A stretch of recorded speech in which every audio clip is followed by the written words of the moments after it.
Hi, I'm Magma, the creator of the Invisible Zone. Welcome to Mastery, the grading scale. I know that this sounds very subjective, but it's not like actually grading someone's execution and the pattern that they saw. It's more like applying a grade to specific setups. The reason that I don't have anything below B plus is because anything below B plus is not really worth taking, not even really worth looking at. There's a few main components that can help us determine the grade of a setup. First will be what time frame is the POI from. Next will be, does the internal narrative support the external setup? This question, does the pattern look correct? It sounds subjective, but it's really not. By this point, if you're watching the mastery video, you should know that a standard double valid pullback is supposed to look like this. A DNB is supposed to look something like this. The hump is supposed to look like this with an invisible zone here that we can potentially get a reaction from. So we've got to ask ourselves, does the pattern look correct? And what I tell the students in the group every time when they ask me about the validity of a trade, I'll respond by helping them see if the pattern looks correct or not. And the last question that I want to go over, just for the purpose of this video, is there technical confirmation? Now, just because there's not perfect technical confirmation doesn't make it a bad trade every time, but it does make it a better trade if you can get that technical confirmation when everything else aligns on top of it. What I mean by technical confirmation, obviously we're talking about successful highs, failure highs, successful lows, failure lows, a true double valid pullback versus one that doesn't have a high or low in between the two. So right off the rip, obviously A plus is going to give the best answer to all these questions. What time frame is the POI from? Maybe a giant 12-minute invis or a 144 clear as day invis. Does the internal narrative support the external setup? Yes.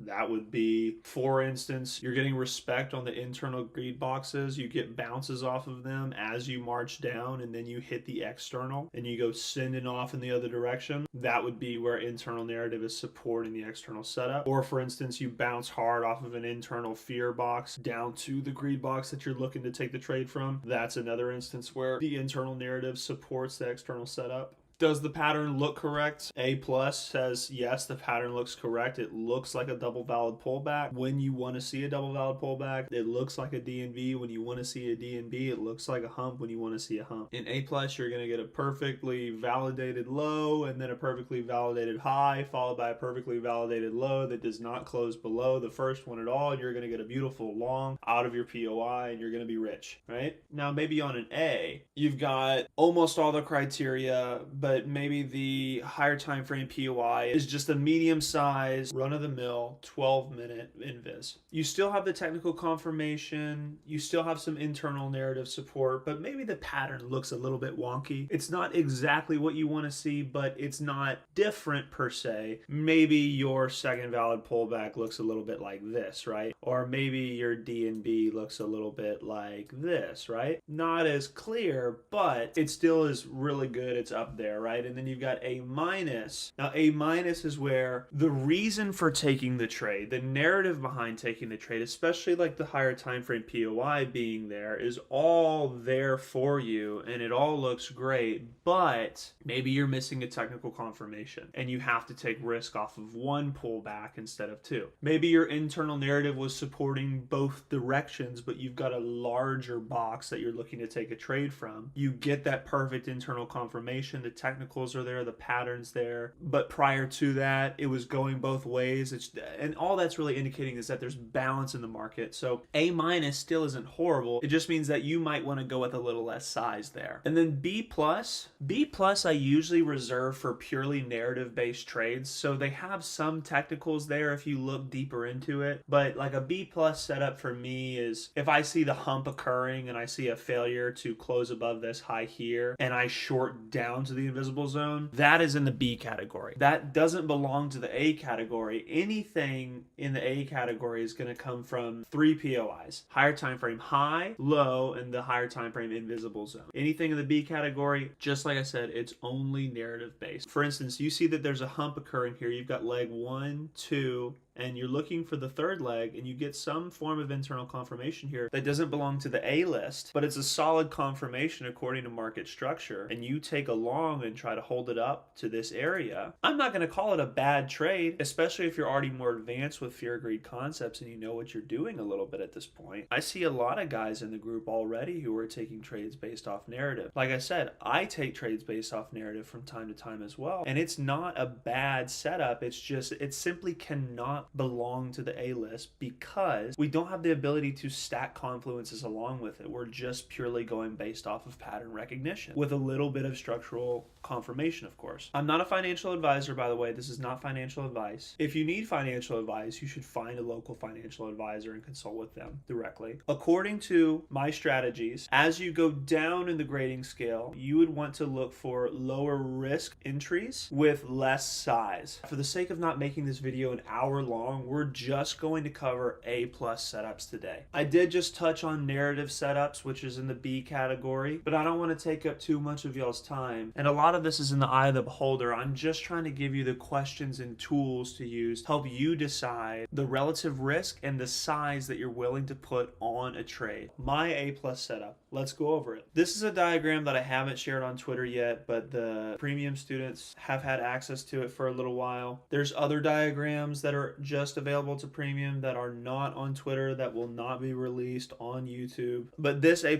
setup right here is enough to make you filthy stinking rich. I'm probably genuinely going to get flack for giving this out on YouTube from my moderators, but I just want to put one nugget out there. It's a free country. I can choose to do that if I want to, and this should do the trick for y'all. This is a very simple diagram. Here we are in the 12-minute time frame. First thing I want you to notice is the narrative on the internal. We've got an invisible zone between this failure low and this successful low. This low that was successful at running the high that it came from. This failure that was not successful at running the high that it came from. And in between them, we get a bounce right here. Now we march down and we reach our external invisible zone. On the 12-minute, valid pullback number 1 occurs. And then the 12-minute valid high occurs, meaning we've pulled back in the other direction. We know that occurs once we close below the candle that made the highest point here. Now, before we switch over to the 1-minute time frame, I just want to point out here, if all you've seen so far is you bounce off the invisible zone, you've given one valid pullback on the 12-minute, one valid high on the 12-minute, and now you're coming into the area that the first valid pullback occurs, this is where you're going to zoom into the 1. You've got all the narrative lining up for you. You've got an invisible zone created up here, a fear box that has created gravity for price to head towards. You've seen that greed boxes are currently getting respected.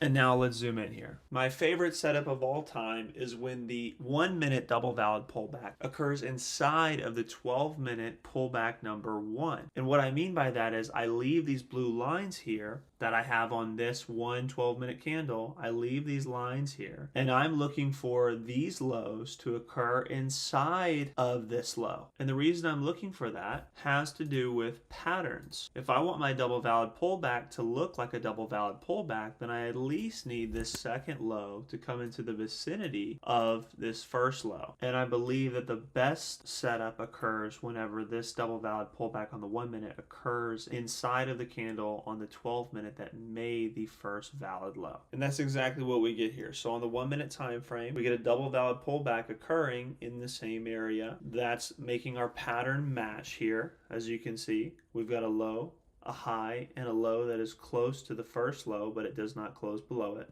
And on the 1-minute in here, that's what's happening right there for the trade. You've got a valid low, then you've got a valid high, and I'm not going to touch on this. If you want to dive deep into this and do some back testing on it, this is just a little nugget for you.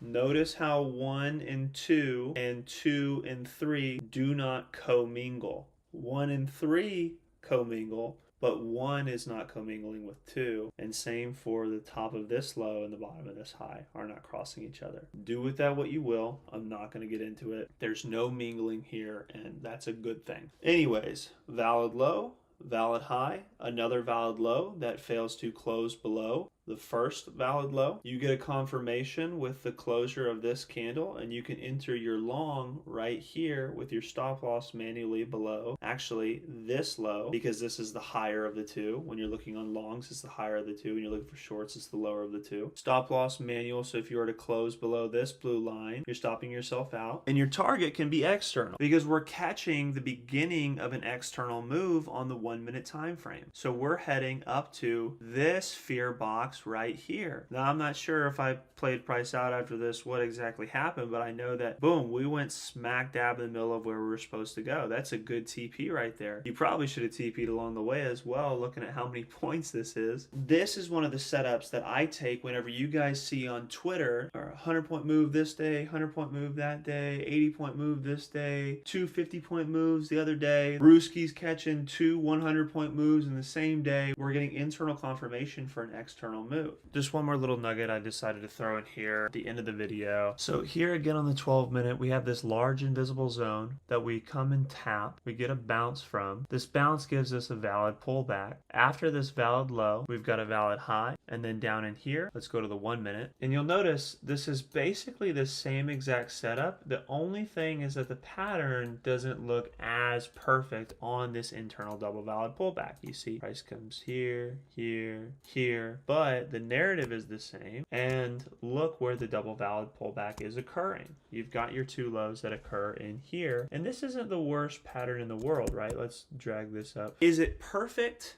No. Does it do the trick? Yes. Your risk is below this low if price comes and closes below here. But still, even then, your target is external. Price comes back and taps that entry multiple times, but as you can see throughout the night, all it is just long, right? Now, I'm not saying this is what you would target. More realistically, you would want to be targeting this opposing zone here. And in that instance, yeah, you would have to hold through a lot of this. But even still, you could take a TP right here at this high for 67 points. You could get in here on the 1 minute and find something that you're comfortable with. These 1 minute invisible zones are beautiful for finding TPs. And even with a conservative one, you can still get many points out of them. You can be taking points all along this. I mean, it's really up to you, because the sky's the limit when you have a win rate this high and a strategy this reliable. I want to heavily encourage you to not start rating other people's trades. I made this video just for you to be able to rate your own trades. I don't want to see in the group or on Twitter people commenting to one another saying, oh, that's not A+,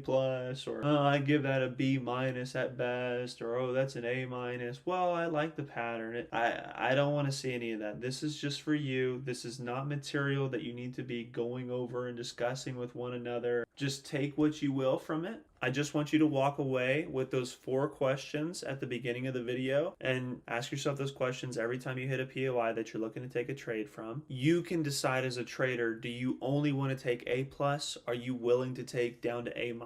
Would you even consider taking something in the B category based on narrative? That's up to you. Just remember, only do what you are currently capable of doing. Don't stretch yourself past your current level of understanding. I promise you, there's plenty of money to be made if you can learn to just take A+ and actually force yourself to have the discipline to hold those trades for a while. You could still make more money than everybody else in the group just doing that if you had the discipline to hold these trades. So that's pretty much it. I'll see you in the next video. Philosophy, the origin of the invisible zone.